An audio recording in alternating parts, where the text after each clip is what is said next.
Gayunmay, dinggin mo ngayon, O Jacob na aking lingkod, at Israel na aking pinili.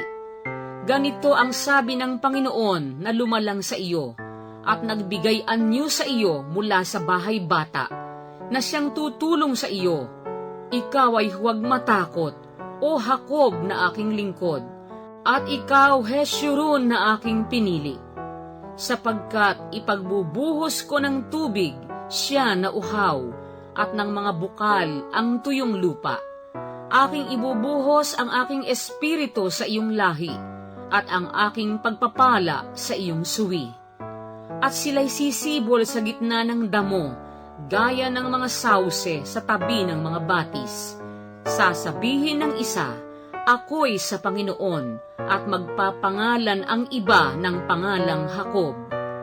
At magsusulat ang iba ng kanyang kamay ng sa Panginoon, at magpapamagat ng pangalan ng Israel.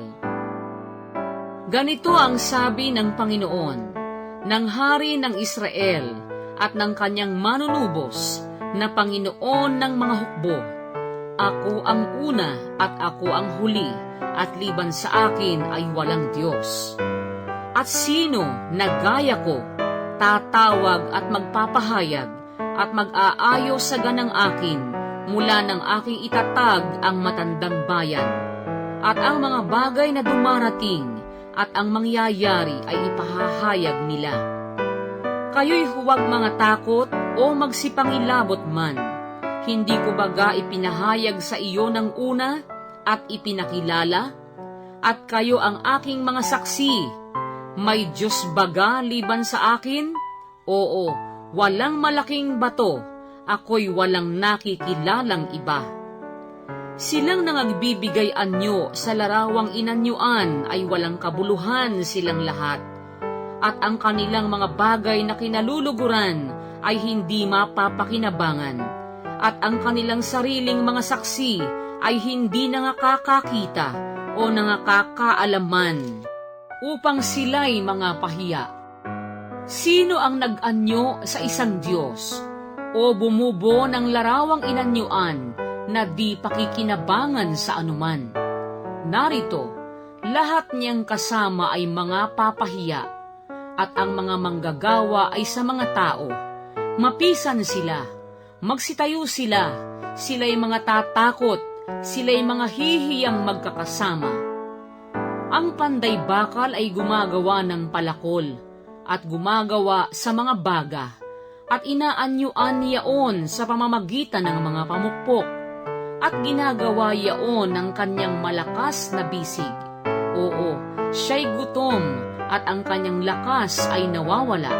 Siya'y hindi umiinom ng tubig at patak. Nag-uunat ang anluwagi ng isang pising panukat. Kanyang tinatandaan ng lapis. Kanyang inaanyuan sa pamamagitan ng mga katang. At kanyang tinatandaan ng mga kompas. At inaanyuan ng ayon sa anyo ng tao. Ayon sa kagandahan ng tao upang tumahan sa bahay. Pumuputol siya sa ganang kanya ng mga sedro, at kumukuha ng puno ng roble at ng ensina, at pinatitibay sa ganang kanyang sarili, ang isa sa gitna ng mga punong kahoy sa gubat. Siya'y nagtatanim ng puno ng abeto, at yaoy kinakandili ng ulan.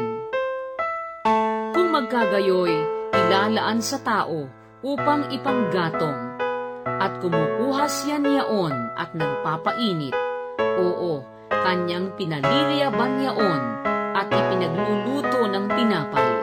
Oo, kanyang ginagawang isang Diyos at sinasamba. Ginagawa niyang larawang inanyuan at pinagpapatirapaan. Kanyang iginagatong ang bahagi niyaon sa apoy.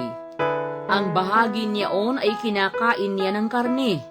Siya'y nag-iihaw ng iihawin at nabubusog. Oo, siya'y nagpapainit at nagsasabi, aha, ako'y naiinitan, aking nakita ang apoy. At ang labis niyaon ay ginagawa niyang Diyos, sa makatwid bagay ang kanyang larawang inanyuan.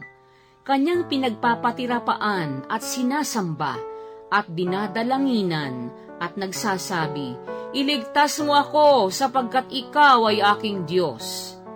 Hindi sila mga kakaalam o nagsisigunitaman sapagkat ipinikit niya ang kanilang mga mata upang sila'y huwag mga kakita at ang kanilang mga puso upang huwag silang mga kaunawa. At walang nagpapaalaala o mayroon mang kaalaman o unawa upang magsabi, "Aking iginatong ang bahagi niyaon sa apoy. Oo, ako naman ay nagluto ng tinapay sa mga bagan niyaon. Ako'y nag-ihaw ng karne at kinain ko. At gagawin ko baga ang nalabi niyaon na pinakakasuklam-suklam? Magpapatira pa baga ako sa puno ng isang punong kahoy?" Siya'y kumain ng abo. Iniligaw siya ng nadayang puso at hindi niya mailigtas ang kanyang kaluluwa o makapagsabi, "Wala bagang kabulaanan sa aking kanang kamay?" Iyong alalahanin ang mga bagay na ito, O Jacob at Israel, sapagkat ikaw ay aking lingkod, aking inanyuan ka. Ikaw ay aking lingkod, O Israel, ikaw ay hindi ko malilimutan.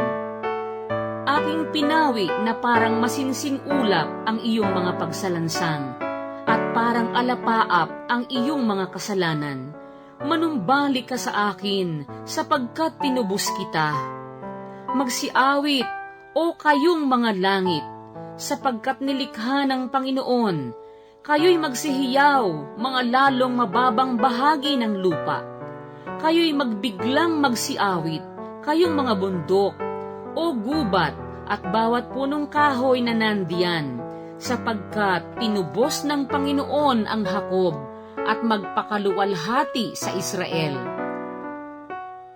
Ganito ang sabi ng Panginoon ng inyong manunubos, at niyang nag-anyo sa iyo mula sa bahay bata. Ako ang Panginoon na gumagawa ng lahat na bagay, na naglaladlad na mag-isa ng langit, na naglalatag ng lupa, na sumisira ng mga tanda ng mga sinungaling, at nagpapaging ulol sa mga manghuhula, na nagpapaurong sa mga pantas, at nagpapaging kamangmanga ng kanilang kaalaman, na nagpapatatag ng salita ng kanyang lingkod, at nagsasagawa ng payo ng kanyang mga sugo, na nagsasabi ng tungkol sa Jerusalem, "Siya'y tatahan," at tungkol sa mga bayan ng Huda, "Mga tatayo, at aking ibabangon ang mga sirang dako niyaon," na nagsasabi sa kalaliman, "Ikaw ay matuyo, at aking tutuyuin ang iyong mga ilog," na nagsasabi tungkol kay Siro, "Siya'y aking pastor, at isasagawa ang lahat kong kaligayahan," na nagsasabi nga rin tungkol sa Jerusalem, "Siya'y matatayo, at sa templo ang iyong patibayan ay malalagay."